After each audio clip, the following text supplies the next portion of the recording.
Assalamualaikum warahmatullahi wabarakatuh.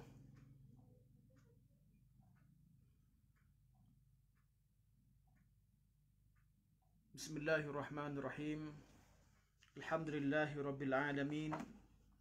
Nahmadullah ta'ala wa nashkuruh.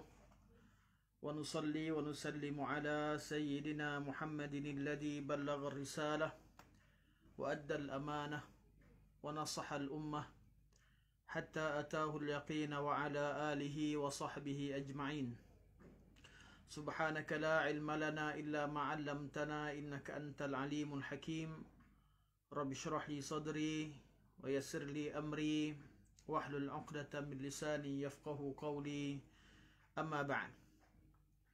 Fa inna asdaqal hadits kitabullah wa khairal hadi hadi Muhammadin sallallahu alaihi wasallam wa syarrul umuri muhdatsatuha wa kullu muhdatsatin bid'ah wa kullu bid'atin dhalalah wa kullu dhalalatin finnar. Thumma amma ba'd. Tuan-tuan dan puan-puan yang dirahmati Allah, InsyaAllah pada malam ini kita akan meneruskan sesi bacaan kitab Makanatus Sunnah An-Nabawiyah, kedudukan sunnah Nabi SAW, karangan Dr. Umar bin Muslih Al-Husaini hafizahullah. Dan pada malam ini kita akan membaca bermula daripada muka surat 171. 171 di bawah tajuk Inayatus Salafi bihifz sunnah. Inayatus Salaf bihifz sunnah. Usaha ulama salaf dalam menghafal dan memelihara sunnah Rasulullah sallallahu alaihi wasallam. Kita dapat lihat dan kita dapat rasakan dan kita dapat belajar sehingga ke zaman sekarang, sunnah Nabi sallallahu alaihi wasallam masih lagi hidup, terpelihara, dan perkara ini tidaklah datang begitu sahaja. Ia merupakan hasil usaha yang telah dilakukan oleh ulama-ulama terdahulu di kalangan ulama-ulama salaf. Tajuk kita akan membincangkan, tajuk kita pada malam ini yang dibawakan, tajuk yang diletakkan oleh Syekh, akan membincangkan tentang usaha-usaha ulama salaf dalam memelihara sunnah Rasulullah sallallahu alaihi wasallam. Pada pertemuan yang lepas, kita telah membaca sebahagian daripada asbab-asbab atau sebab-sebab bagaimanakah sunnah masih terpelihara hingga ke hari ini. Dan telah disebutkan 3 sebab utama. Sebab pertama adalah galakkan Nabi SAW terhadap umatnya untuk menghafal hadis dan menyampaikan seperti mana menyampaikannya seperti mana yang mereka dengar daripada Nabi SAW. Dan sebab yang kedua adalah Allah Subhanahu wa taala telah menjadikan generasi awal di kalangan umat Islam ini mempunyai daya hafalan yang kuat, terutamanya di kalangan sahabat dan kalangan tabi'in, tabi'it tabi'in.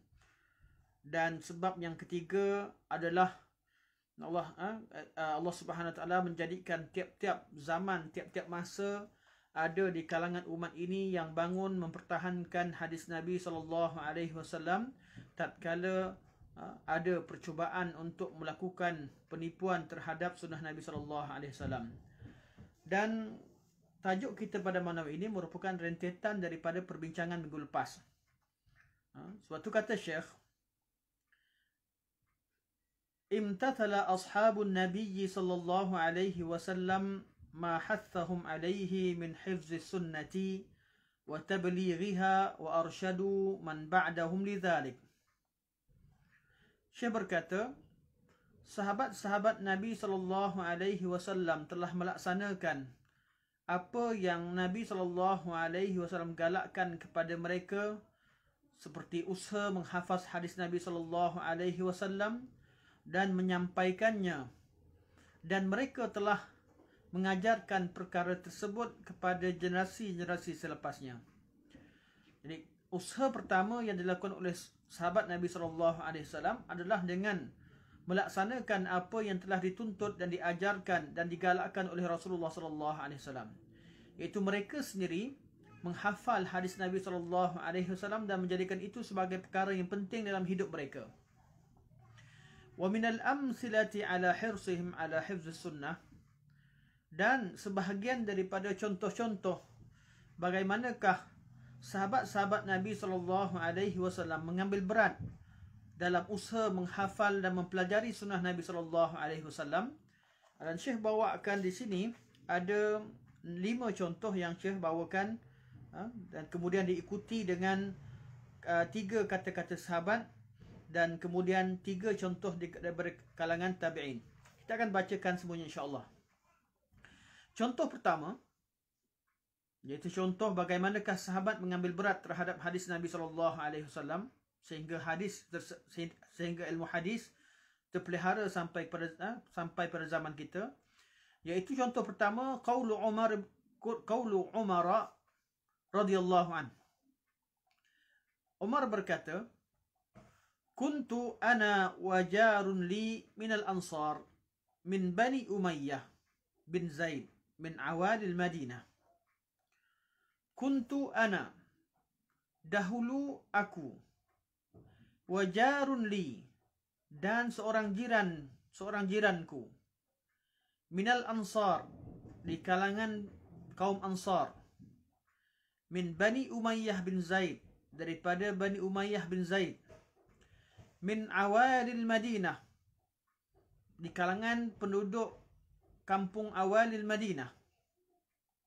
Wa kunna natanawabun nuzula natanawaban nuzula ala Rasulillah sallallahu alaihi wasallam fayanzilu yawman wa anzilu yawma. Dan kami berdua berganti-ganti hadir ke majlis Rasulullah sallallahu alaihi wasallam. Dia hadir satu hari dan aku hadir satu hari. Fa iza nazaltu ji'tuhu bi khabarin dzalikal yaum min al-wahyi wa ghairihi. Apabila tiba hariku hadir dalam majlis Nabi sallallahu alaihi wasallam, aku akan kembali dan memberitakan kepadanya tentang wahyu-wahyu yang diturunkan ataupun berita-berita yang lain. Wa idza nazala fa'ala mithla dzalik. Dan apabila tiba giliran beliau juga melakukan perkara yang sama. Akhrajahul Bukhari. Hadis ini telah diriwayatkan oleh Imam Bukhari rahimahullah dalam kitab beliau. Itu dalam kitab Sahih Bukhari. Okey, kata Sayyidina Umar, kuntu ana wa jarun li minal ansar. Dahulu aku bersama dengan jiranku salah seorang daripada Bani Ansar. Al-Ansar, bila disebut kaum Ansar, Al-Ansar adalah nama bagi kabilah Aus dan Khazraj. Kabilah Aus dan Khazraj salah satu sebahagian daripada kabilah-kabilah Arab yang tinggal di Madinah Munawwarah, dan mereka adalah kaum yang terbesar di kalangan kaum Aus dan Khazraj. Dan nama Ansar hanya diberikan setelah mereka menerima dan menyambut kedatangan Rasulullah sallallahu alaihi wasallam dan sahabat. Dan nama ini diberikan oleh Allah Subhanahu wa taala. Jadi kalau disebutkan nama Al-Ansar, nama mereka adalah nama syar'i, iaitu nama yang telah diberikan oleh Allah Subhanahu wa taala sendiri dalam Al-Quranul Karim. Sebelumnya, Al-Quran, sebelum kedatangan Nabi sallallahu alaihi wasallam, mereka dikenali dengan nama Bani Qailah. Bani Qailah, iaitu ibu kepada Aus dan Khazraj. Mereka, Aus dan Khazraj, merupakan berasal daripada keluarga yang sama, iaitu daripada seorang ibu yang bernama Qailah. Jadi Bani Qailah, dari Bani Qailah lahirnya Aus dan Khazraj. Dan mereka telah berlaku perselisihan antara kaum Aus dan Khazraj beberapa kali di Madinah Munawwarah sebelum kedatangan Nabi sallallahu alaihi wasallam.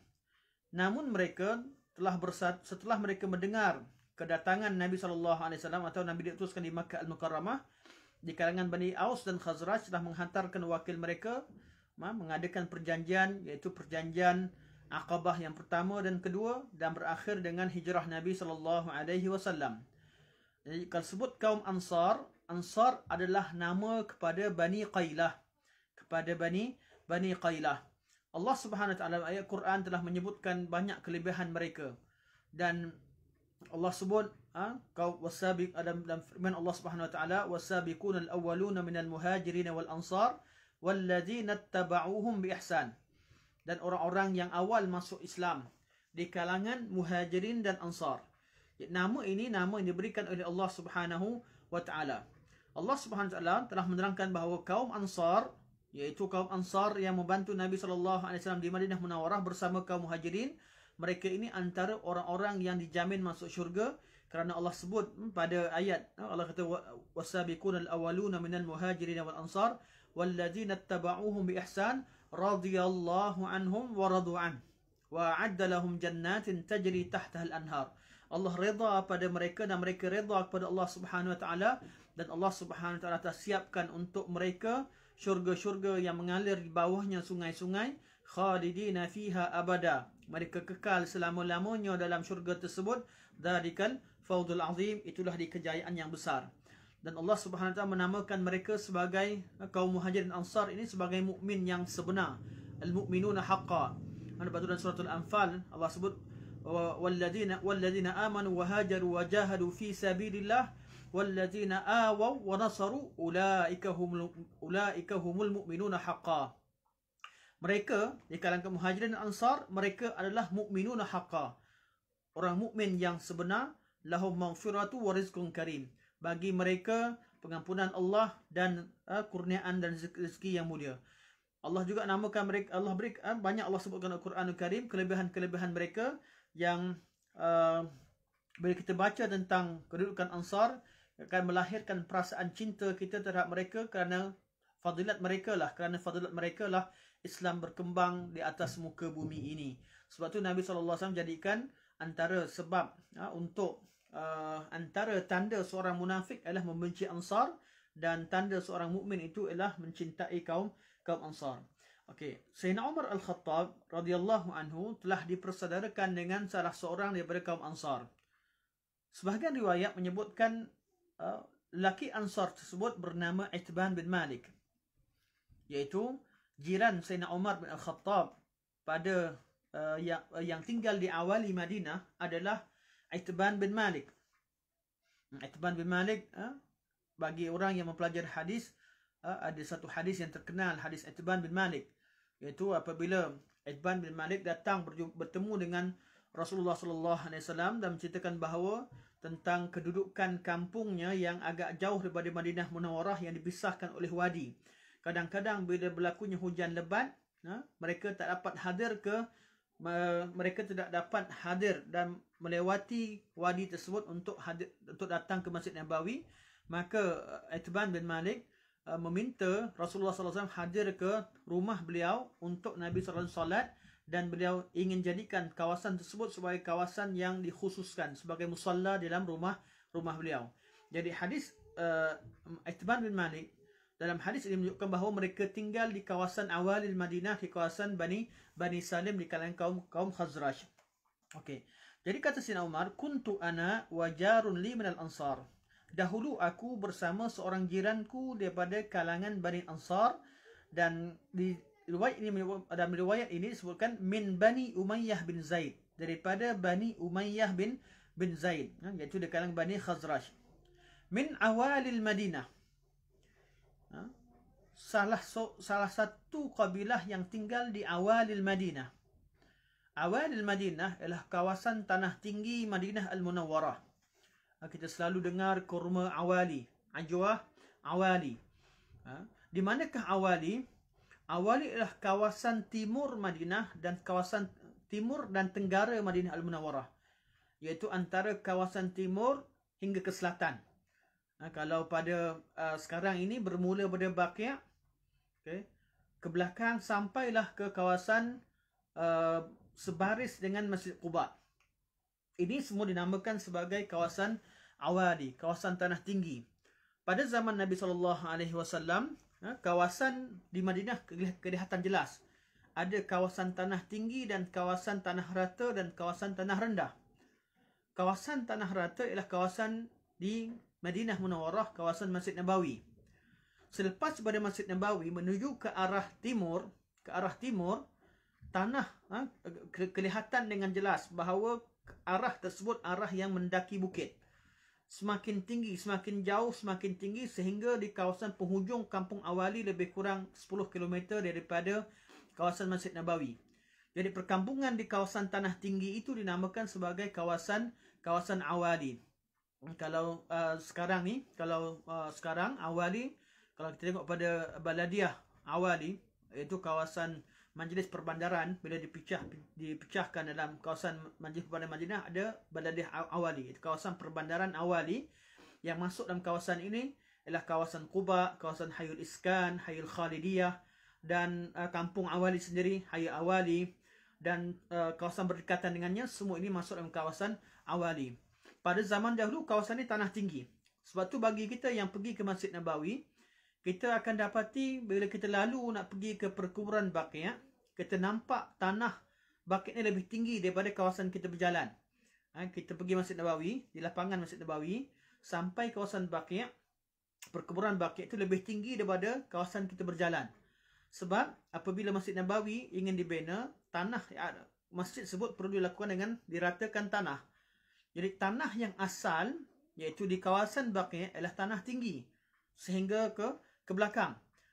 Menyebabkan tanah tersebut di kawasan tanah yang asal yang berada di depan kawasan Baqi' tersebut lebih tinggi daripada kawasan sahah atau kawasan lapangan Masjid Nabawi. Kerana memang kawasan ini kawasan awali.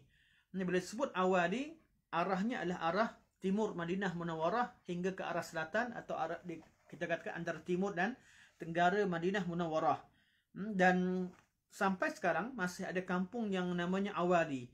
Cuma kampung awali sekarang dalam erti geografi sekarang adalah kampung yang sangat kecil, tidak seperti pernamaan pada zaman Nabi SAW.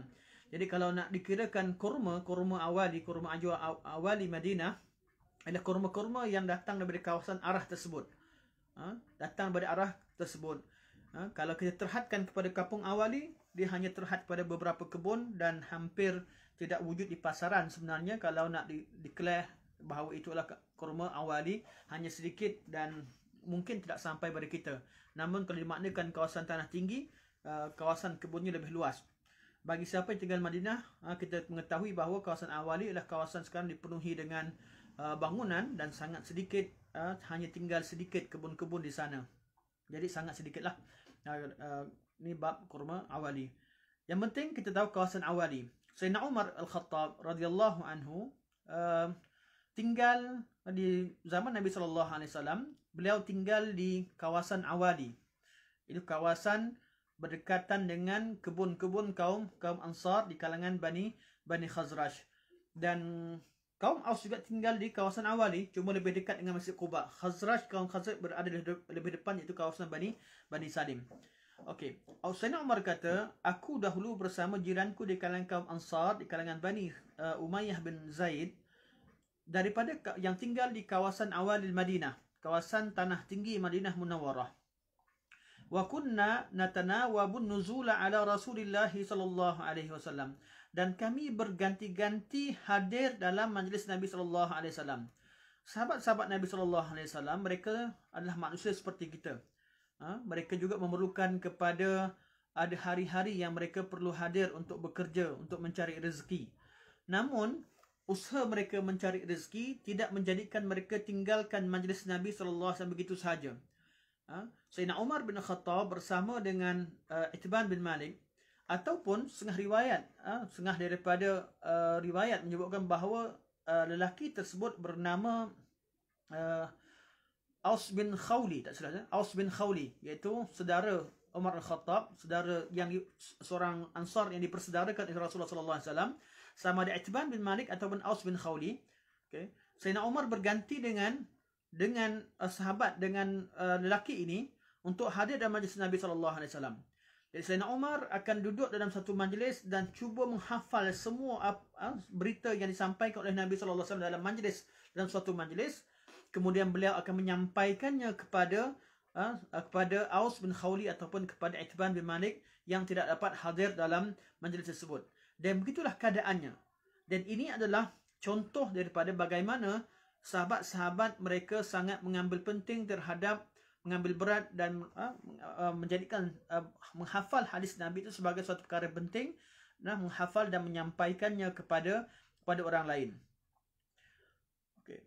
Faiza nazal, apabila tiba hariku, faiza nazaltu ji'tuhu bi khabarin dzalikal yaum. Apabila tiba waktunya, tiba giliranku, aku akan beritahu kepadanya tentang khabar berita pada hari tersebut, sama ada wahyu yang diturunkan ataupun berita-berita yang lain. Ya, sampai akhir hadis. Hadis ini menceritakan, ini mukadimah kepada satu hadis, kepada suatu hadis. Okey. Okey, nanti saya akan komen pada soalan yang timbul sekarang. Okey. Okey.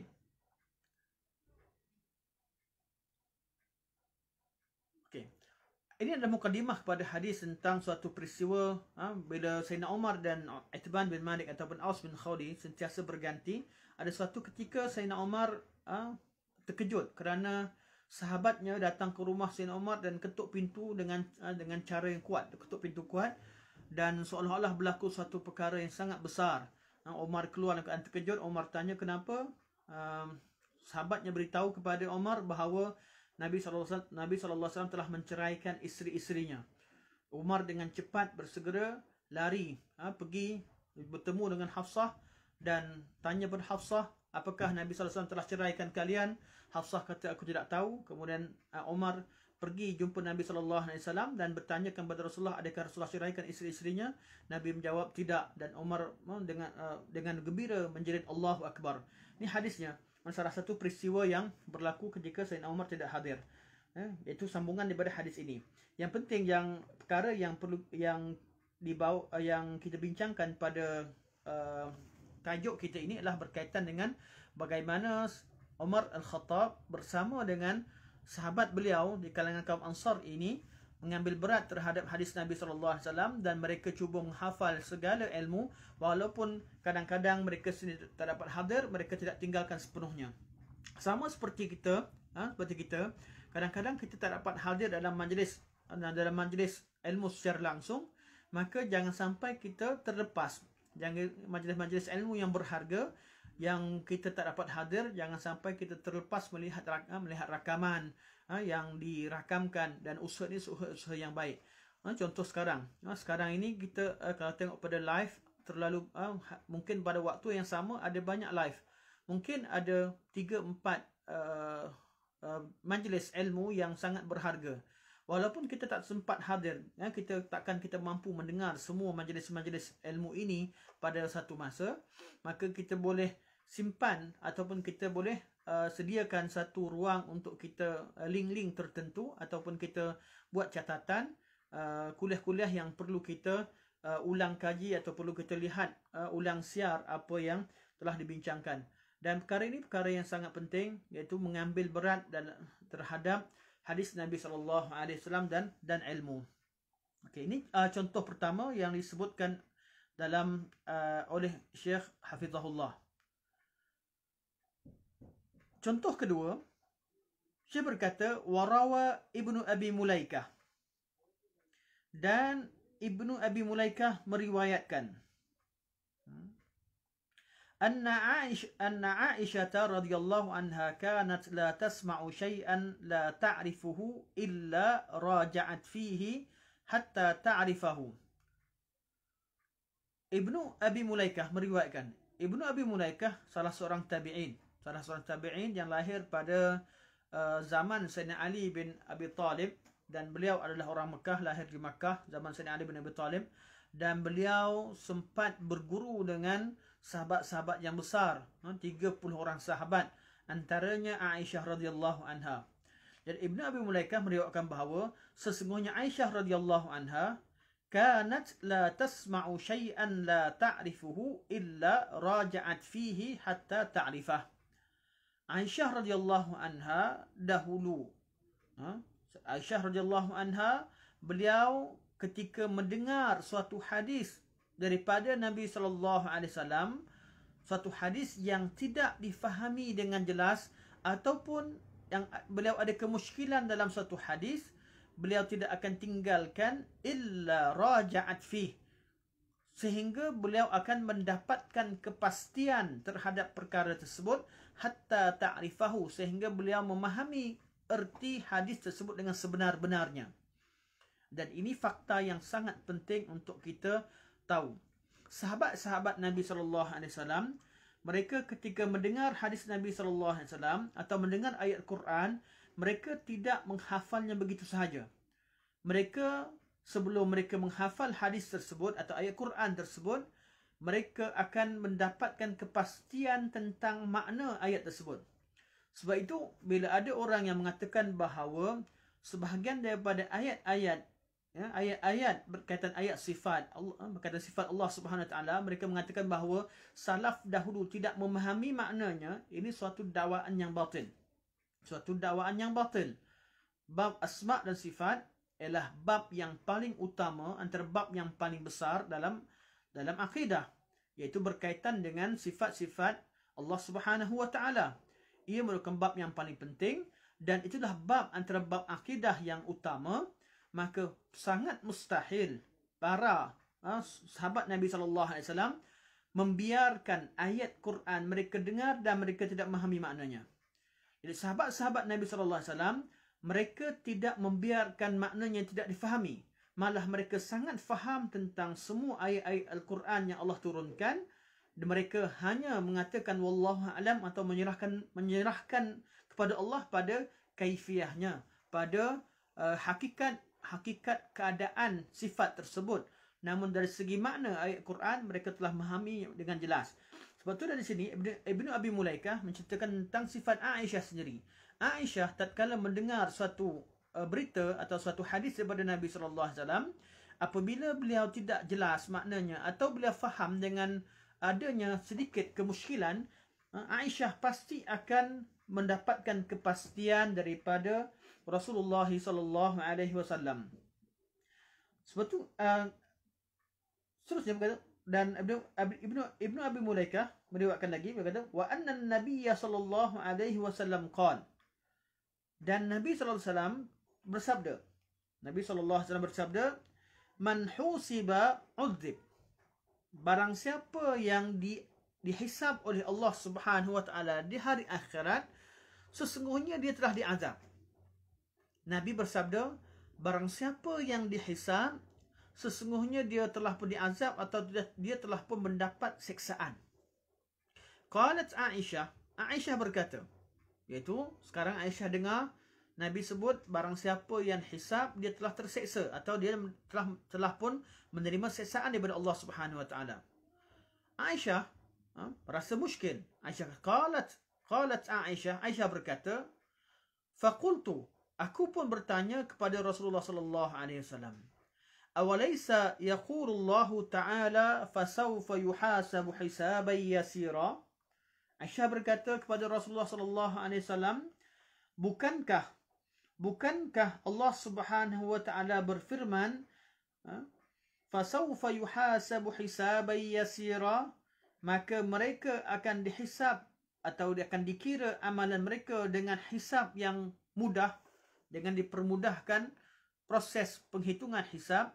Iaitu ayat sebelumnya, ayat surah Insyiqaq, Allah berfirman, fa amma man utiya kitabahu bi yaminihi fasawfa yuhasabu hisaban yasira, manakala orang-orang yang diberikan kitab daripada arah tangan kanan, orang-orang yang diberikan kitab iaitu kitab amalan dengan tangan kanannya, mereka akan dihisab dengan hisab yang mudah.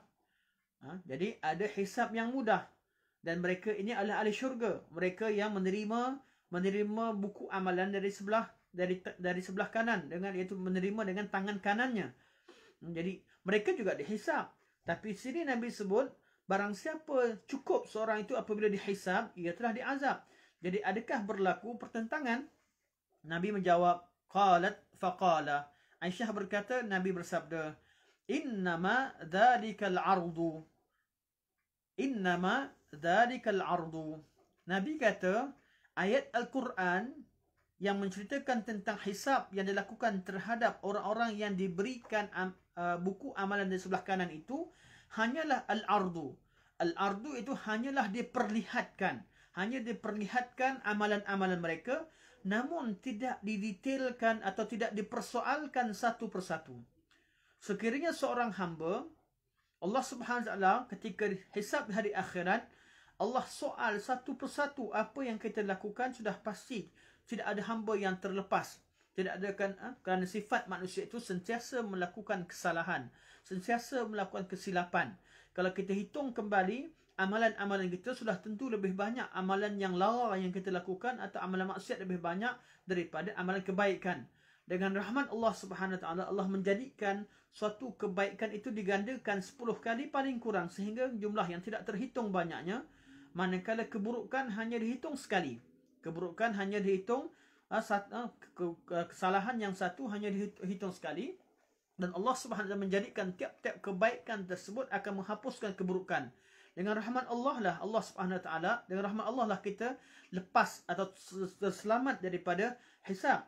Jadi kata Nabi sallallahu alaihi wasallam, kalau ada orang yang dihisab oleh Allah Subhanahu Wa Taala dengan hisab yang detail, iaitu Allah Subhanahu Wa Taala tengok satu persatu, maka itu sendiri adalah merupakan azab. Itu proses itu sendiri merupakan suatu azab, ataupun perkara itu menandakan bahawa dia akan diazab oleh Allah Subhanahu Wa Taala di api neraka kelak selepas selesai hisab.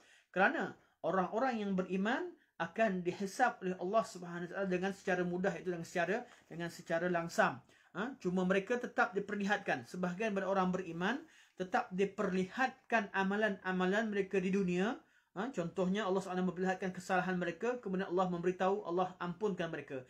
Kenapa diperlihatkan? Untuk mereka bersyukur dan mereka mengetahui bahawa Allah Subhanahu Wa Taala telah memberikan kurniaan yang besar kepada mereka, iaitu dengan memberikan maghfirah, memberikan pengampunan kepada mereka. Jadi orang-orang yang dapat masuk syurga, mereka bukan masuk syurga semata-mata amalan mereka. Mereka masuk syurga dengan fadlu minallah, dengan kurniaan daripada Allah Subhanahu Wa Taala, dan amalan yang mereka lakukan tidak lebih daripada antara cara-cara untuk kita memohon rahmat Allah Subhanahu Wa Taala dan mencari redha Allah Subhanahu Wa Taala. Dan amalan kita takkan dapat membeli syurga Allah Subhanahu Wa Taala, amalan yang kita lakukan takkan dapat tidak setimpal dengan balasan yang Allah Subhanahu Wa Taala berikan kepada orang-orang yang beriman. Waktu Aisyah radhiyallahu anha bila dengar hadis ni buat kali pertama, Aisyah merasa muskil, dan Aisyah tidak akan membiarkan persoalan dalam agama ini masih lagi berada dalam kepalanya, kepala beliau. Beliau selesaikan dengan cara dapatkan kepastian daripada Rasulullah sallallahu alaihi wasallam. Dengan sifat yang ada pada sahabat beginilah, maka agama dan fahaman agama terpelihara sampai hari akhirat. Dan sifat inilah yang diwariskan kepada anak-anak muridnya.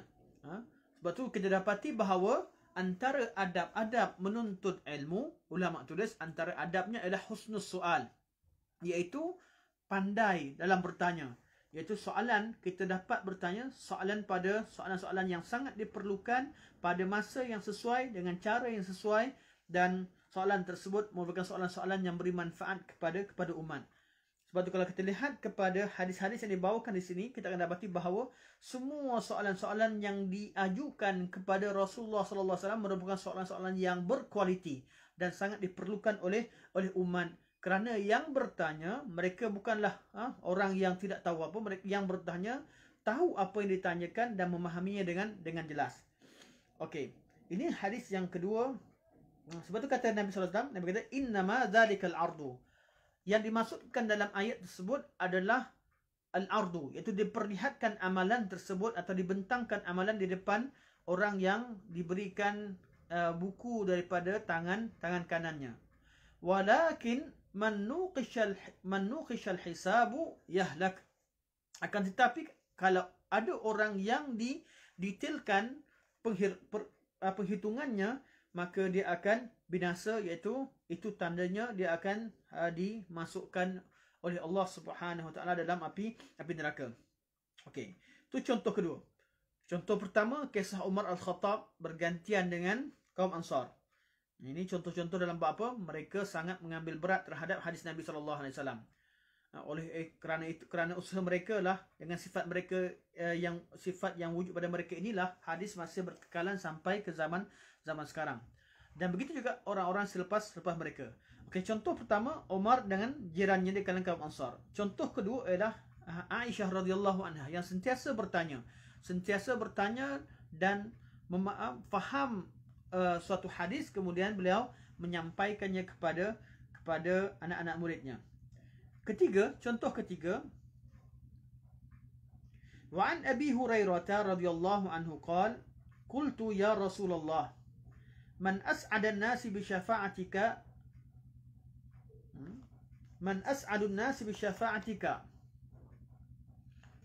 setengah berlafaz sebut yaumal qiyamah, tapi Nabi Abu Hurairah berkata, ya Rasulullah, wahai Rasulullah, man as'adun nasi bi syafa'atik, siapakah orang yang paling berbahagia dengan mendapat syafaatmu di hari akhirat? Dan orang yang paling layak, orang yang paling berbahagia mendapat syafaatmu di hari akhirat. Qala sallallahu alaihi wasallam, Nabi sallallahu alaihi wasallam bersabda, laqad zanantu ya Aba Hurairah alla yas'aluni an hadha al-hadith ahadun awwala minka lamma ra'aitu min hirsika 'ala al-hadith. Nabi kata, sesungguhnya Abu Hurairah, aku telah pun menjangkakan bahawa tidak ada seorang pun yang akan tanyakan soalan ini mendahului kamu, wahai Abu Hurairah. Kerana aku melihat kamu sangat, Nabi kata, lamma ra'aitu min hirsika 'ala al-hadith. Kerana aku melihat kamu sangat mengambil berat tentang hadis-hadis Nabi sallallahu alaihi wasallam. Nabi kata, bila Abu Hurairah bertanya tentang, ya Rasulullah, siapakah orang yang paling layak dan paling berbahagia untuk mendapat syafaatmu ya Rasulullah? Nabi kata, aku telah jangkakan bahawa tidak ada seorang yang akan mendahului kamu dengan soalan ini. Kerana aku dapati bahawa kamu sangat mengambil berat dan sangat berhati-hati dalam menerima hadis Nabi sallallahu alaihi wasallam. Okey, ada soalan di sana. Ustaz, kitab apa Ustaz? Kitab Makan Sunnah Nabawiyah, kedudukan Sunnah Nabi sallallahu alaihi wasallam, dan nota disediakan di komen saudara Abu Talhah dan komen Baitul Salam. Okey. Kedudukan Sunnah Nabi sallallahu alaihi wasallam, dan kitab ni kitab bahasa Arab, belum diterjemahkan dalam bahasa Melayu. Masih lagi dalam bahasa asalnya di bahasa Arab. Okey. Bila Abu Hurairah tanya kepada Rasulullah sallallahu alaihi wasallam, Nabi jawab. Nabi jawab, dan Nabi sebelum Nabi beritahu jawapan, Nabi kata, sesungguhnya aku telah menjangkakan bahawa orang paling pertama akan tanya soalan ini adalah kamu, wahai Abu Hurairah, kerana cintanya kamu terhadap hadis Nabi sallallahu alaihi wasallam, dan sifat kamu yang sangat prihatin terhadap hadis Nabi sallallahu alaihi wasallam. Dan ini ada nuktah yang sangat penting, ada satu perkara yang kita lihat. Cinta Abu Hurairah kepada Rasulullah sallallahu alaihi wasallam tidak semata-mata apa yang diperkatakan oleh mulutnya, namun ia dibuktikan dengan amalan dan ittiba', dibuktikan dengan usaha beliau mengikuti sunnah Nabi sallallahu alaihi wasallam, usaha beliau menghafal hadis Nabi sallallahu alaihi wasallam, sehingga Nabi sendiri melihat usaha tersebut. Ini adalah cinta sebenar. Cinta sebenar ialah cinta yang didasari oleh al-ittiba', iaitu mengikuti sunnah Rasulullah sallallahu alaihi wasallam, bukan sekadar dakwaan, apatah lagi sekadar lagu yang dibacakan atau qasidah-qasidah. Ianya lebih daripada itu. Qasidah-qasidah ini hanyalah suatu perkara tambahan sekiranya maknanya benar, sekiranya ianya tidak melalaikan seseorang daripada erti sebenar dalam ittiba', iaitu dalam mengikuti sunnah Rasulullah sallallahu alaihi wasallam dan menghafal hadis-hadisnya. Sangat malang bila kita dapati bahawa ada orang mampu menghafal qasidah yang banyak, namun bila ditanyakan tentang hadis-hadis Nabi sallallahu alaihi wasallam, mereka tidak dapat menghafalnya. Kita tidak mengaibkan usaha mereka dalam menghafal suatu pujian terhadap Rasulullah SAW kalau perkara itu, qasidah itu tidak menyalahi maknanya, tidak menyalahi syarak, tidak kita aibkan perkara tersebut. Namun sangat mengaibkan kalau dibandingkan matan hadis Nabi SAW dengan apa yang mereka hafal selain daripada hadis Nabi SAW. Kalaulah lebih banyak lagu yang mereka hafal daripada apa yang Nabi ajarkan daripada kata-kata Rasulullah SAW, maka itu suatu perkara yang sangat-sangat dikesalkan, kerana mereka lebih mengutamakan suatu perkara yang mafdul kepada yang fadil atau kepada yang afdal. Lebih mengutamakan perkara yang sepatutnya dikebelakangkan daripada perkara yang sepatutnya diutamakan. Okey, balik kepada hadis ni. Hadis ni contoh ketiga, Abu Hurairah. Abu Hurairah sangat peka terhadap suatu perkara yang melibatkan kepentingan akhiratnya dan kepentingan akhirat umat ini. Abu Hurairah tanya satu soalan yang besar, iaitu berkaitan dengan syafaat. Siapakah orang yang paling layak mendapat syafaat kamu di hari akhirat? Siapakah orang yang paling layak mendapat syafaat kamu di hari akhirat? Seperti mana kita ketahui, syafaat di hari akhirat ada banyak jenis. Syafaat ada banyak jenis dan datang daripada pelbagai sumber. Sebahagian syafaat datang daripada orang-orang mukmin di kalangan orang-orang soleh.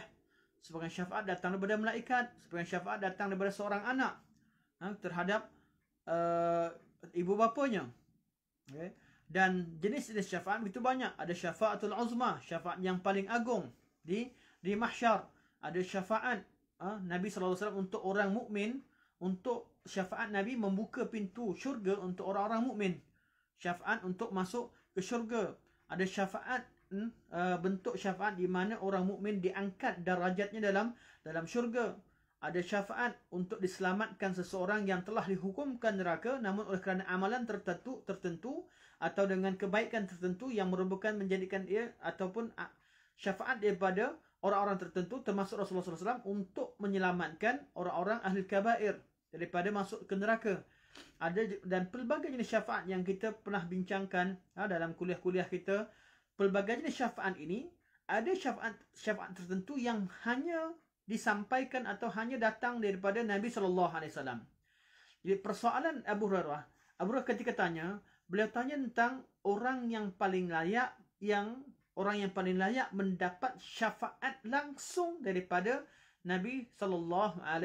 Itu syafaat yang sangat special daripada Nabi SAW. Apa jawapan Nabi? Nabi kata, as'adun nasi bi syafaati yaumal qiyamah. Orang yang paling layak, yang paling berbahagia mendapat syafaatku di hari akhirat.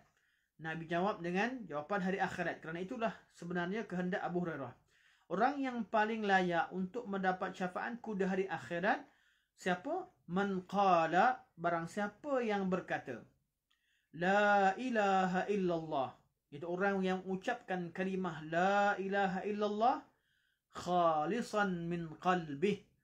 Kalimah tersebut diungkapkan daripada lubuk hatinya. Bukan hanya dibacakan.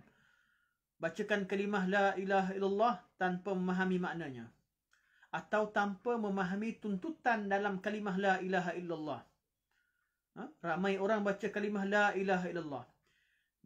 Sampai ketika perayaan hari Christmas, mereka juga merayakannya.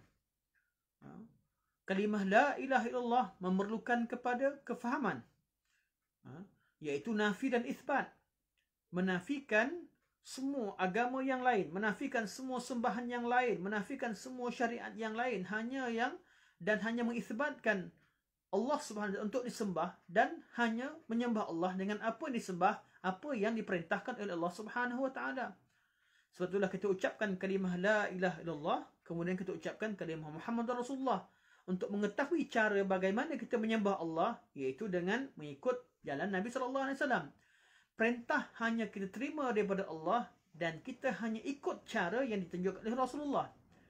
Kalimah La ilaha illallah perlu difahami. Nabi kata, barang siapa yang mengungkapkan kalimah La ilaha illallah yang berakar umbi daripada lubuk hatinya. yang dia tidak sekadar hanya ungkapkan kalimah tersebut tanpa difahami maknanya, malah difahami maknanya dan makna tersebut memang datang daripada hatinya, benar-benar dia bersaksi di depan Allah Subhanahu Wa Taala dan memahami kalimah la ilaha illallah dan memahami tuntutan kalimah la ilaha illallah. Nabi kata, dialah orang yang paling layak untuk mendapat syafaat Nabi sallallahu alaihi wasallam. Jadi orang lain yang ucap kalimah la ilaha illallah tanpa memahami makna dengan benar dan bukanlah tahap ikhlas bagaimana, mereka tetap orang mukmin, mungkin mereka juga dapat syafaat, namun yang lebih layak dan lebih patut dapat syafaat ialah orang-orang yang memahami kalimah la ilaha illallah daripada lubuk hatinya dan mereka ungkapkan kalimah tersebut dengan penuh ikhlas, khalisan min qalbih, dan penuh penghayatan dalam mereka membacakan zikir-zikir tersebut. Okey, yang penting ini adalah contoh yang ketiga daripada contoh-contoh bagaimana sahabat-sahabat Nabi SAW sangat mengambil berat dan mereka menjadikan usaha menghafal hadis dan memahami hadis Nabi SAW sebagai usaha yang sangat penting yang perlu diambil berat. Contoh yang keempat yang Syekh bawakan, an Abi Hurairah radhiyallahu anhu qala, inna an-nasa yaqulun akthara Abu Hurairah walaula ayatani fi kitabillahi ma haddathtu hadithan. Abu Hurairah berkata, inna an-nasa yaqulun, sesungguhnya ada manusia yang berkata, iaitu berkata tentang Abu Hurairah. Abu Hurairah ni beliau menghafal banyak hadis Nabi SAW. Sebanyak 5,374 hadis yang diriwayatkan oleh Abu Hurairah. Jumlah yang sangat banyak. Sebahagian hadisnya panjang. Jadi Abu Hurairah telah meriwayatkan banyak hadis Nabi SAW sehingga riwayat Abu Hurairah lebih banyak daripada sahabat-sahabat yang hidup lama bersama dengan Rasulullah SAW. Abu Hurairah hanya sampai di Madinah selepas peristiwa Khaybar, iaitu lebih kurang hanya hidup bersama Nabi 3 tahun. Lebih kurang 3 tahun. 3 tahun lebih atau 3 tahun bersama dengan Nabi SAW. Namun hadis yang beliau hafal daripada Nabi SAW dan beliau riwayatkan lebih banyak berbanding dengan sahabat-sahabat yang lain. Maka perkara ini kadang-kadang ada di kalangan orang tertentu mempersoalkan kenapa beliau lebih banyak meriwayatkan hadis daripada Nabi SAW, sedangkan ada orang lain yang lebih lama hidup bersama dengan Nabi SAW. Sebab tu kata Abu Hurairah berkata, ada manusia berkata Abu Hurairah telah banyak meriwayatkan hadis, terlalu banyak meriwayatkan hadis. Dan beliau berkata, walaula ayatani fi kitabillahi ma haddathtu hadithan. Kalaulah tak kerana 2 ayat dalam kitabullah, dalam Al-Quranul Karim, aku takkan meriwayatkan satu hadis pun. Iaitu aku tuntut ilmu dan cukup ilmu untuk diri aku. Tak perlu aku sampaikan kepada orang lain, sampaikan orang yang tak senang dengan apa yang disampaikan. Dan perkara yang sama yang berlaku kepada semua orang yang mempelajari agama Allah Subhanahu Wa Taala. Kalaulah tak kerana ayat ini dan ayat-ayat seumpamanya, tak perlulah bersusah payah untuk menegur kesilapan orang-orang tertentu. Tak perlulah kita membongkarkan kesilapan kumpulan-kumpulan tertentu atau kesesatan yang berlaku. Tak perlu buat apa-apa. Kerana apa? Kerana itu lebih selamat. Orang lebih sayang, orang lebih suka. Pendakwah-pendakwah yang hanya mengajak manusia kepada kebaikan dan tidak menghalang manusia daripada keburukan. Pendakwah-pendakwah yang hanya memuji manusia tanpa mengingatkan kepada kesesatan mereka, sudah pasti lebih disayangi oleh orang awam, lebih disayangi oleh orang ramai, berbanding dengan pendakwah-pendakwah yang menyampaikan segala perkara yang mereka tahu, mereka melakukan amar ma'ruf nahi munkar. Kata Abu Hurairah, kalaulah tak kerana 2 ayat ini, aku takkan meriwayatkan hadis mana sekalipun. Kerana itu lebih, kita tahu bahawa beliau sendiri meriwayatkan hadis, mengajarkan hadis tanpa meminta upah sesen sekalipun. Umur beliau boleh habiskan untuk sampaikan hadis kerana 2 ayat ini. Apakah ayat tersebut? Thumma yatlu. Kemudian beliau membacakan ayat, innal ladzina yaktumuna ma anzalna minal bayyinati wal huda min ba'di ma bayyanahu lin-nasi fil kitab ulaika yal'anuhumullah wa yal'anuhumul la'inun. Sesungguhnya orang-orang yang menyembunyikan sesuatu yang kami turunkan daripada bentuk keterangan-keterangan dan hidayah, selepas kami terangkan kepada mereka tersebut, mereka sembunyikan daripada manusia. Mereka ialah orang-orang yang akan orang-orang yang dilaknat oleh Allah Subhanahu wa taala dan dilaknat oleh orang-orang yang dilaknat oleh para malaikat yang melaknatnya. Atau al-la'inun, dilaknat oleh manusia secara keseluruhannya. Allah kata, orang-orang yang menyembunyikan ilmu setelah Allah turunkan kepada, Allah terangkan kepada mereka dalam Alkitab.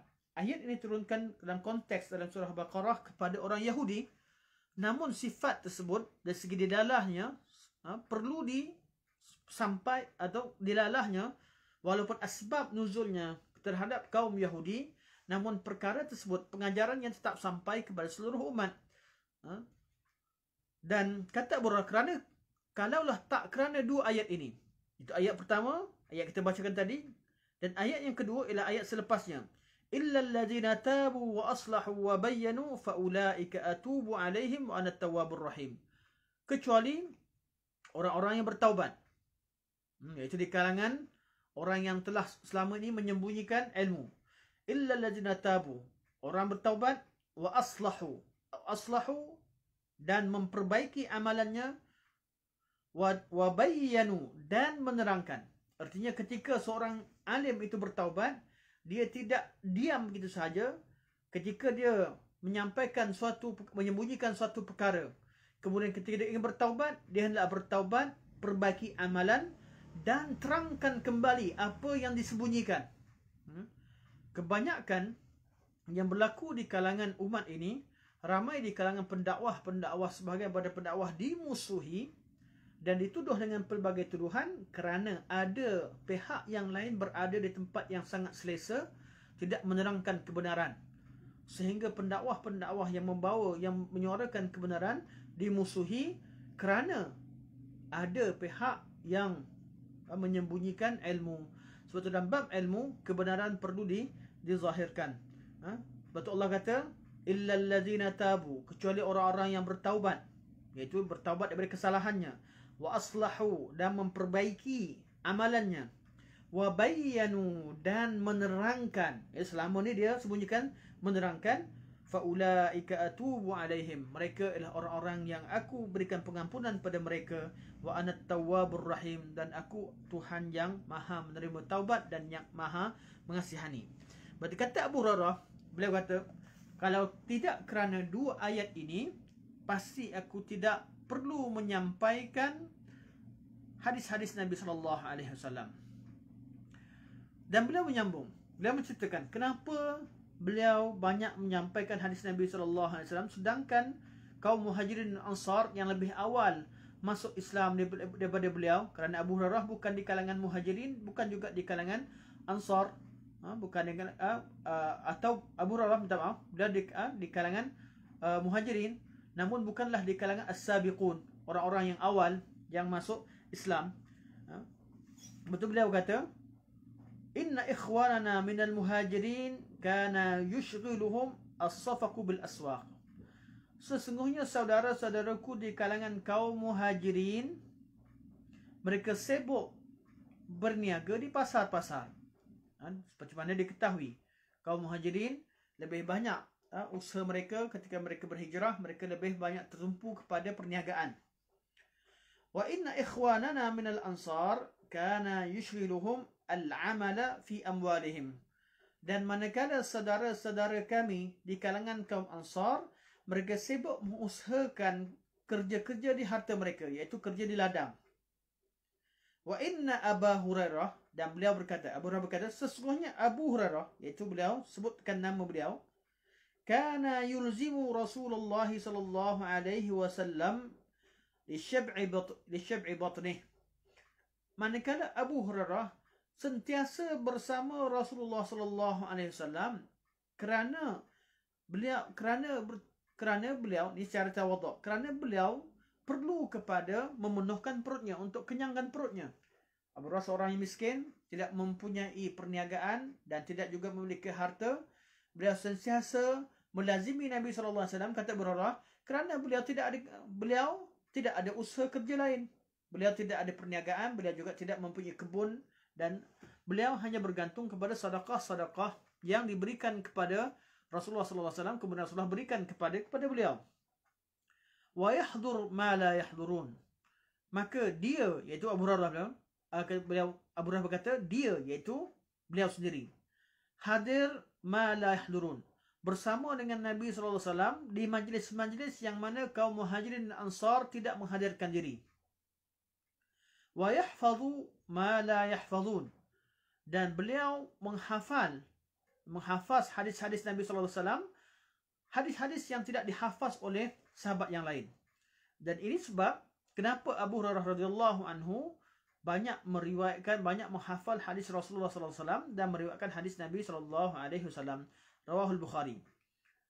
Contoh kelima, wa an Abi Sa'id Al-Khudri radhiyallahu anhu qala, dan daripada Abu Sa'id Al-Khudri radhiyallahu anhu, beliau berkata, qalatin nisa'u lin-nabi sallallahu alaihi wasallam, ghalabana 'alaika ar-rijalu faj'al lana yawman min nafsika, fawa'adahunna yawman laqiyahunna fihi fawa'adahunna wa amarahunna ila akhir al-hadith. Rawahul Bukhari. Daripada Abu Sa'id Al-Khudri radhiyallahu anhu, beliau berkata, qalatin nisa'u lin-nabi sallallahu alaihi wasallam, wanita-wanita di zaman Nabi sallallahu alaihi wasallam telah berkata kepada Nabi sallallahu alaihi wasallam, ghalabana 'alaika ar-rijal faj'al lana yawman min nafsik, sesungguhnya waktu-waktumu telah dipenuhi oleh golongan lelaki. Jadi golongan lelaki telah mengalahkan kami dengan mengambil kebanyakan waktu-waktumu ya Rasulullah. Biasalah wanita, orang-orang perempuan juga ingin menuntut ilmu, namun kebanyakan hidup Nabi SAW, kebanyakan masa Nabi SAW telah dipenuhi dengan golongan lelaki, iaitu orang-orang lelaki yang berada di samping Nabi SAW. Faj'al lana yawman min nafsik, ya Rasulullah, peruntukkan suatu hari atau suatu ketika daripada dirimu untuk kami Nabi SAW. Peruntukkan satu masa untuk kami. Buat majlis khas untuk kami bagi golongan wanita. Fawa'adahunna yawman laqiyahunna fih. Maka Nabi SAW pun memperuntukkan satu hari yang khusus untuk Nabi bertemu dengan kaum wanita. Fawa'adahunna wa amarahunna. Di sanalah Nabi SAW berikan peringatan kepada mereka dan berikan arahan-arahan pada mereka sehingga akhir hadis. Jadi di sini contoh kelima yang dibawa oleh Syekh ialah bagaimana semangat sahabat-sahabat dalam memahami hadis, dalam mempelajari hadis Nabi SAW, memahaminya dan menghafalnya itu tidak terhad kepada golongan lelaki dan sahabat tertentu. Usaha ini juga dilakukan oleh golongan wanita pada zaman Nabi SAW. Kalau kita lihat kembali dari segi umur yang terlibat, contohnya Umar bin Al-Khattab dan juga Itban bin Malik atau Usaid atau Aus bin Khawli, mereka ni di kalangan sahabat-sahabat yang berusia. Aisyah dan Abu Hurairah di kalangan sahabat-sahabat yang berusia muda. Dan contoh yang terakhir iaitu di kalangan wanita-wanita Ansar. Cukup orang tua, orang muda, lelaki, wanita, sifat yang ada pada mereka, semua sahabat-sahabat Nabi SAW sangat mengambil berat terhadap ilmu agama, sangat mengambil berat terhadap hadis-hadis Nabi SAW, dan sifat mereka ini sama. Mereka suka hadis Nabi, mereka faham hadis Nabi, mereka hafal hadis Nabi, dan mereka sampaikan kepada anak-anak murid mereka.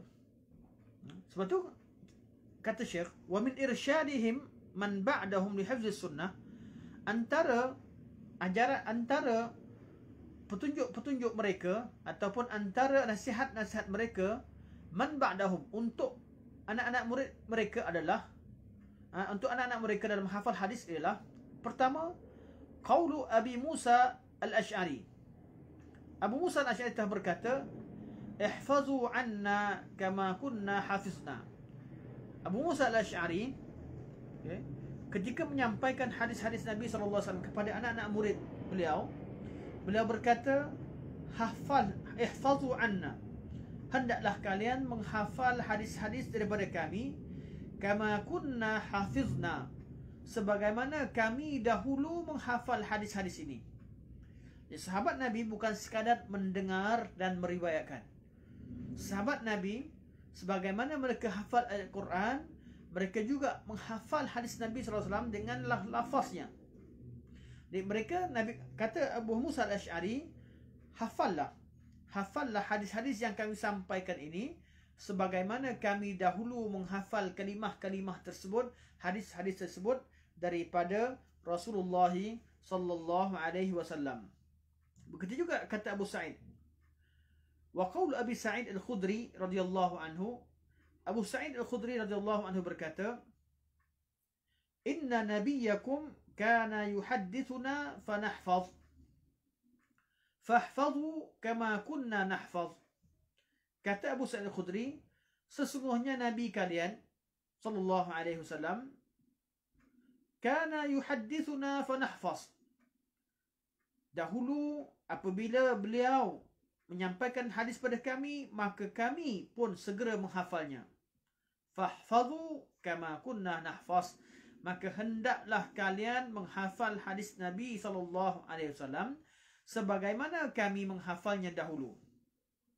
Wa qaulu Abi Umamah radhiyallahu anhu li ashabihi, dan kata Abu Umamah Al-Bahili radhiyallahu anhu kepada sahabat-sahabatnya, iaitu kepada anak-anak muridnya, ashabi itu kepada anak-anak muridnya, isma'u wa'qilu.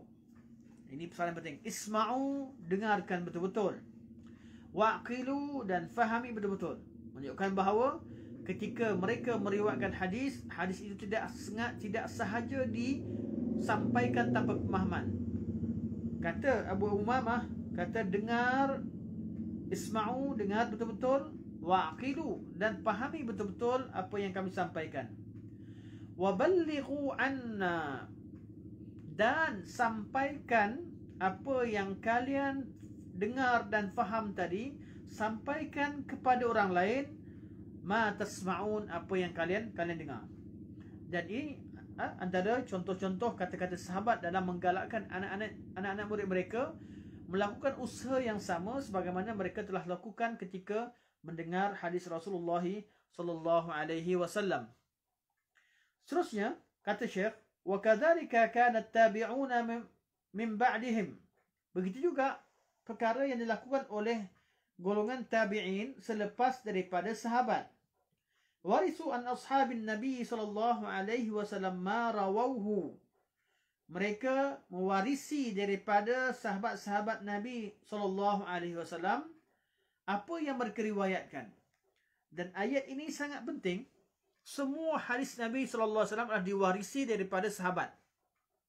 Semua hadis Nabi sallallahu alaihi wasallam diwarisi daripada sahabat. Maka tidak ada satu hadis yang boleh datang tanpa melalui sahabat. Sebab tu kalau ada orang mimpi bertemu Rasulullah sallallahu alaihi wasallam, apa yang mereka dengar dalam mimpi tersebut tidak dikategorikan sebagai hadis Rasulullah sallallahu alaihi wasallam kerana agama telah sempurna sebelum Nabi sallallahu alaihi wasallam diwafatkan. Jadi apa yang dibicarakan, apa yang disebutkan dalam mimpi, walaupun mimpi itu benar, tidak dikira sebahagian daripada hadis Nabi sallallahu alaihi wasallam. Dan apa yang disampaikan dalam mimpi takkan ada suatu amalan yang melibatkan amalan agama. Apa yang Nabi sampaikan dalam suatu mimpi Nabi tidak akan mengajarkan suatu perkara baru yang untuk melengkapkan agama, kerana agama telah sempurna. Jadi apakah yang berbaki dalam mimpi-mimpi seseorang ketika bermimpi bertemu Rasulullah? Hanya berbentuk bisyarah, berita gembira, pemberi semangat, atau memberikan khabar gembira kepada orang yang mengamalkan sunnah tertentu. Dengan mimpi tersebut akan menambahkan semangat mereka untuk beramal, atau berita gembira untuk orang dalam kesedihan, dan mimpi tersebut untuk mereka terus berjuang dalam menegakkan kebenaran dan sebagainya. Hanya bentuk bisyarah yang tinggal. Jadi tidak ada suatu amalan yang baru yang diajarkan oleh Rasulullah SAW dalam suatu mimpi. kerana agama telah pun sempurna. Sebab tu kalau ada di kalangan orang-orang tertentu mendakwa mereka menerima amalan-amalan ini dan itu daripada Rasulullah SAW, ketahuilah itu suatu antara bentuk kedustaan terhadap Nabi sallallahu alaihi wasallam. Okey. Begitu juga perkara ini menunjukkan bahawa golongan Syiah mereka tidak sedikit pun memiliki hadis Nabi sallallahu alaihi wasallam. Syiah yang mengkafirkan sahabat yang merupakan jalan utama untuk sampai kepada hadis Nabi sallallahu alaihi wasallam, bagaimana mereka memiliki hadis? Ada orang terpengaruh dengan banyaknya buku Syiah, buku hadis dalam mazhab Syiah ni. Mereka pergi buat lawatan ke negeri Iran, sebagai contoh negara Iran, dia lihat banyak buku-buku Syiah dalam library mereka. Mereka lihat kitab Biharul Anwar, melihat kitab-kitab karangan Syiah, hadis-hadis Syiah yang begitu banyak. Mereka terpegun dan mengatakan bahawa Syiah juga memiliki hadis. Di manakah nilai hadis Syiah? Sebab mereka telah mengkafirkan majoriti sahabat. Hanya tinggal beberapa orang, tidak lebih daripada jari manusia, daripada 10 jari. Hanya beberapa orang yang dikecualikan. Jadi bagaimana mereka boleh memiliki hadis yang begitu banyak? Sudah tentu erti hadis pada golongan Syiah tak sama dengan hadis yang kita maksudkan. Sebab itu kita dapati bahawa hadis yang ada pada Syiah bukan sahaja kata-kata yang diriwayatkan daripada Rasulullah SAW. Mereka terpaksa menjadikan imam-imam mereka yang lain juga sebagai maksum, dan kata-kata imam itulah yang dikatakan sebagai hadis, yang disebutkan sebagai hadis selain daripada hadis Nabi SAW. Sebab tu dalam bab penilaian hadis, mereka hadis tidak perlu kita berbincang banyak tentang hadis berkaitan dengan golongan Syiah, kerana mereka sebenarnya sejak pada awal lagi mereka telah mengkafirkan sahabat-sahabat Rasulullah yang merupakan pembawa hadis. Mereka takkan dapat mewarisi hadis kecuali mereka bertaubat daripada akidah mereka mengkafirkan sahabat, kecuali mereka mengiktiraf ilmu yang ada pada sahabat-sahabat Rasulullah SAW. Okey, kata Syekh, dan begitulah keadaannya golongan tabi'in dan golongan-golongan yang datang selepas mereka. Mereka mewarisi ilmu daripada sahabat-sahabat Nabi SAW, dan itulah yang mereka riwayatkan, dan mereka telah mempunyai suatu usaha yang sangat bernilai dalam menghafal hadis Nabi SAW dan membawanya kepada orang lain. Contoh yang dibawa, pertama, فكان قتادة بن دعامة السدوسي إذا سمع الحديث يختطفه اختطافا يأخذه العويل والزويل حتى يحفظه. Sesungguhnya Qatadah bin Di'amah as-Sadusi. Qatadah bin Di'amah adalah salah seorang daripada tabi'in. Malah beliau di kalangan anak-anak murid utama kepada Sa'id bin Musayyib dan yang lain-lain.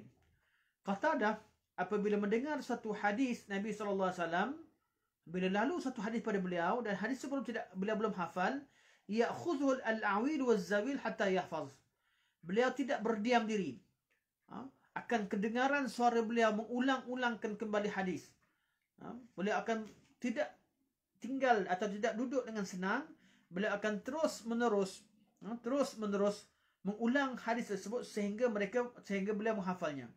Dan Qatadah bin Di'amah antara contoh manusia yang paling cepat menghafal. Walaupun beliau dengar sekali beliau menghafal, tapi beliau tetap mengulang-ulangkannya, kerana kekuatan hafalan itu, walaupun kita hafal, apabila diulang-ulang, hafalan tersebut akan menjadi lebih kuat. Wa qala Alqamah, dan Alqamah berkata juga di kalangan tabi'in atau di kalangan tabi'in, atilu karral hadis la yadrus. Perbanyakkan ulang-ulangkan hadis supaya dia tidak hilang atau tidak lupa. Wa kana Sa'id bin Musayyib yamshi al-ayyam wal layali fi sama'i hadithin wahid. Dan Sa'id bin Musayyib berjalan berhari-hari dan bermalam-malam untuk mendengar satu hadis Nabi SAW. Dan ini semua banyak contoh-contoh yang dibawa tentang usaha golongan tabi'in dan selepas golongan ulama-ulama hadis selepas mereka dalam mengambil berat terhadap hadis Nabi sallallahu alaihi wasallam, dalam usaha mereka memahami dan menuntut ilmu hadis dan menyampaikannya kepada umat.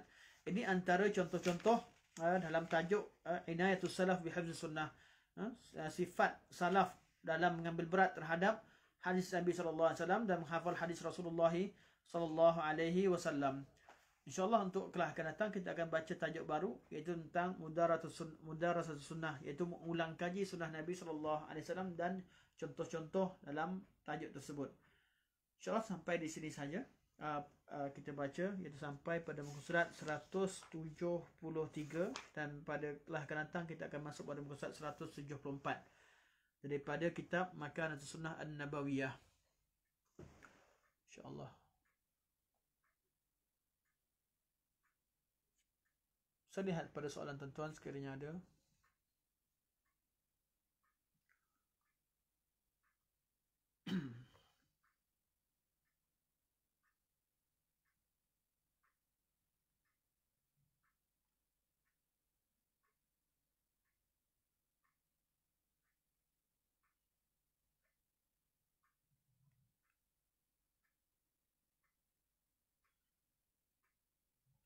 Terima kasih kepada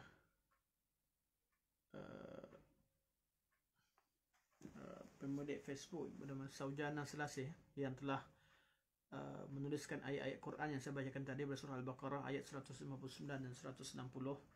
Jazakumullah khair. Juga kepada sahabat-sahabat yang beri komen, dan khasnya kepada Abu Talhah yang telah memberikan nota dan rujukan. Dan ada saudara Amirah Syafinas, minta maaf, saya bacakan untuk perhatian kita semua. Tuan-tuan boleh mendapat kepastian daripada pemilik Facebook sendiri. Beliau ada sedikit sumbangan ataupun meminta sumbangan. Tuan-tuan boleh dapat pastikan daripada beliau sendiri. Semoga Allah Subhanahu Wa Taala mudahkan urusan orang-orang yang memerlukan. Dan kita tahu bahawa perkara-perkara yang sangat sekiranya dapat dipastikan kebenarannya, maka saya mengajak tuan-tuan dan puan dapat membantu kadar ikut kemampuan, insya-Allah. Tuan-tuan boleh lihat di komen tersebut dan boleh berhubung secara langsung dengan pemilik akaun tersebut yang memerlukan kepada bantuan, Amirah Syafinas. Dan saya tak dapat baca secara detail, tapi itulah yang saya dapat fahami. Semoga Allah SWT memudahkan urusan beliau dan semua urusan-urusan kaum muslimin mukminin, terutama yang terlibat dengan banjir sekarang. Sangat sedih kita lihat saudara-saudara kita yang berada dalam musibah. Semoga Allah SWT mudahkan urusan mereka dan Allah SWT menghalakan hujan ke tempat yang diperlukan dan selamatkan harta-harta kaum muslimin mukminin dan rakyat jelata secara umumnya daripada kerosakan, kerana ketahuilah bahawa perkara tersebut tidak bukan merupakan sebahagian daripada ujian yang Allah Subhanahu Wa Taala berikan terhadap hamba-Nya dan perlu diterima dengan penuh redha. Dan semoga Allah Subhanahu Wa Taala jadikan perkara tersebut antara sebab-sebab untuk kebaikan dan kemurahan rezeki untuk masa seterusnya. Sampai sini dulu. Semoga Allah Subhanahu Wa Taala jadikan pertemuan kita pertemuan yang manfaat, yang baik daripada Allah Subhanahu Wa Taala, yang lemah kurang daripada kelemahan saya sendiri. Semoga Allah Subhanahu Wa Taala ampunkan kelemahan tersebut dan menerima segala kebaikan yang ada. Dan semoga Allah Subhanahu Wa Taala masukkan kita semua di kalangan orang mukminin dan masukkan kita dalam syurga Allah Subhanahu Wa Taala. Wassallallahu ala sayyidina Muhammad wa ala alihi wa sahbihi wa baraka wa sallam. Wassalamualaikum warahmatullahi wabarakatuh.